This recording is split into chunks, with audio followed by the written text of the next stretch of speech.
I went from 88 kilos to being fit. I cycled from Pune all the way to Ladakh. That's 3,000 kilometers. Along with that, I was also doing a door-to-door sales job because obviously, while I'm doing my BBA, I got to also earn some money.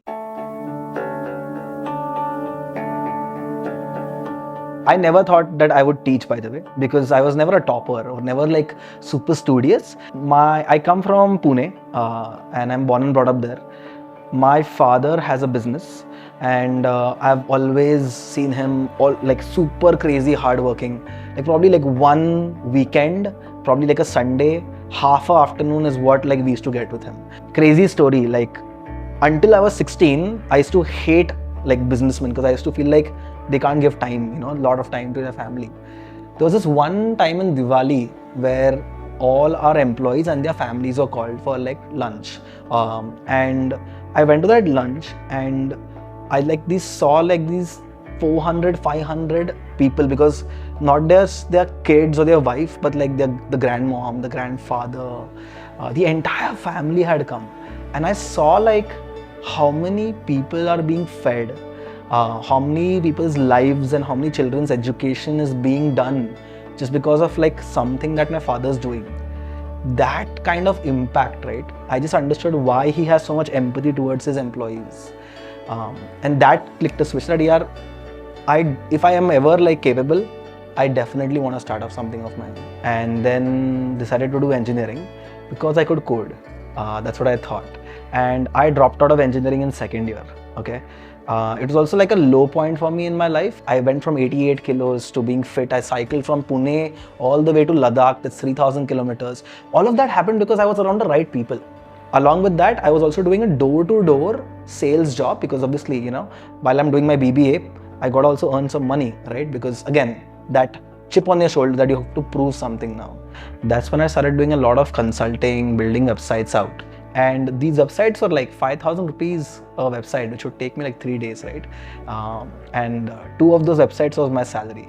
When I used to build these websites, my clients would come back and tell me, hey, you told us digital presence is amazing, important, but then there's no one coming on the website. Can you figure out this marketing? Can you figure out getting us to performance? And one of those clientele, I had the opportunity to go to San Francisco, the Bay Area, where I was doing consulting, and that's when I transitioned into growth. It was really amazing because the ownership you get at growth is that there's design, product, marketing, and all of these different aspects where you need to solve for the user to drive business impact. That's when I also transitioned to startups from, let's say, clientele, right, to working in San Francisco, where that's like you throw a stone on someone and there'll be a founder, right? I came back to India, joined Sokrati. That's when I met Abhishek. Sokrati is an ad tech company, but we were building the ad tech product that they were trying to do. And that was a super small team as well. So the startup culture was already like ingrained in me before Razorpay. When I was in Sokrati, we were pivoting multiple times, multiple markets, and figuring out a lot of things, right? The true 0 to 1 hustle. That is the time when you have to learn everything, not on the job, but like while you're sleeping maybe, because the deadlines are yesterday. Funny story, Abhishek and I never worked in one team.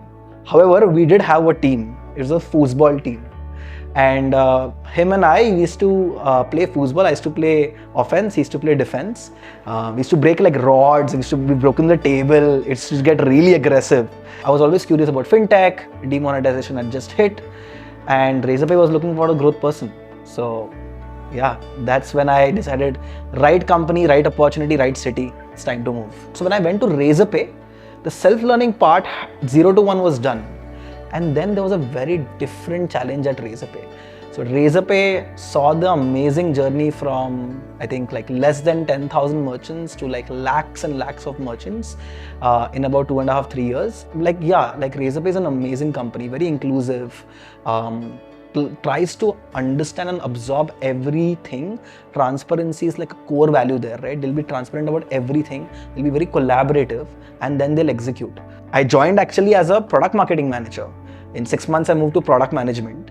And there it was just about building the right team with the right people, with the right structure, and with the right kind of mindset of quality of execution. And I think that's what I really learned at Razorpay. And I'll tell you why we started GrowthX, right? In general, in careers, it takes you about 2 to 3 years for you to figure out, hey, this is what I like, this is what I don't like, right? Then you're trying to become, how do I become the best in my function, in my company, right? Best individual contributor, right? That journey is full of like figuring out, self-learning, etc. Then once you go there, you become from IC to manager. And then you're like, how do I become a great manager, right? And then from great manager to leader. That entire journey gets lonelier and lonelier and lonelier. And Abhishek and I used to jam a lot. So when we came to Bangalore, we said, hey, if you and I can jam, right? Why don't we build a community of more folks, more the merrier, right? That was the core inside of building it. We started the community. We used to have these master classes style where everyone could come on a Sunday, 6 hours and just brainstorm. What happens with those bonds, right? You talk about tribe. The intensity of that collaboration experience is what creates the bond. I think that is one core thing. And number two is the curation. We are very particular about the kind of people that come. It's about 3 core things. Number one is their mindset to learn a lot.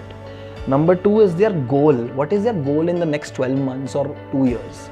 I think that's like the 2 core things to nail down in building like a great community. My investment strategy is more like a banyan tree, right? Slow, steady, that will give like a wide range. Basically, it'll cover a lot of aspects, right? Mitigating risks for me. I typically invest 95% of my money or corpus in Nifty 50. So I want to have an investment that allows me to sleep well at night. And then the other 5%, now that I'm a founder, I have an amazing privilege and opportunity to meet other great founders, right?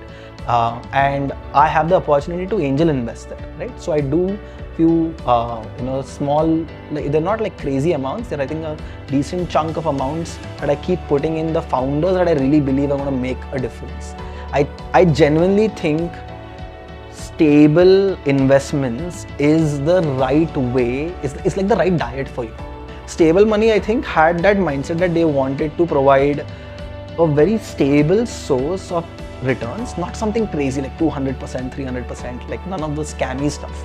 They wanted to build out a platform where people keep investing passively or actively, but that grows and compounds. The moment the news was out that stable money is raising money, by the way, I think I got about 4 or 5 pings from my angel investors and, hey, stable money founder is in GrowthX. Can you please get us a slot? Because it was getting oversubscribed, by the way, right? Those 2 things were like, I have to, right? I absolutely have to invest. And I remember requesting him to increase the size of the check so much, and he did oblige. But yeah, that's my story of investment in stable.